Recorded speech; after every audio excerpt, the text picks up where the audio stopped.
We have been talking about sustainable development, or how important funding is, financing options for it. But there is a growing realization if we want to get there, it's important to harness private capital. Do you believe that the private sector, there's a growing realization amongst the stakeholders there that there is a need to develop sustainably?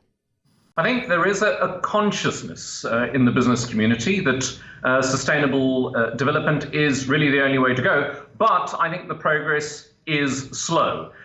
The main drive is in fact coming from the consumer, and it is perhaps here where most of our hope can be placed. There are entrepreneurs who are investing enormous amounts of money and working very hard to develop sustainable technologies, but most of that pressure is coming from consumers. And in fact, what we're hoping for is a little bit more activism on the side of the consumer. Right. And you're talking about this activism. What do you exactly mean by that?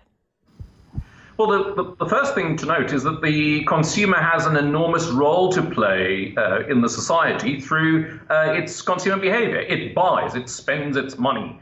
And so the way that consumers make decisions, I think, is a key differentiator in shifting the way that business works.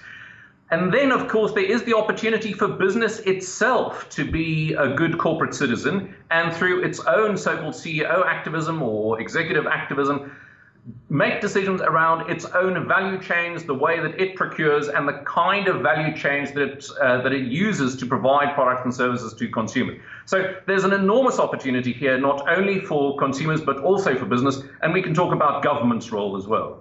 Right.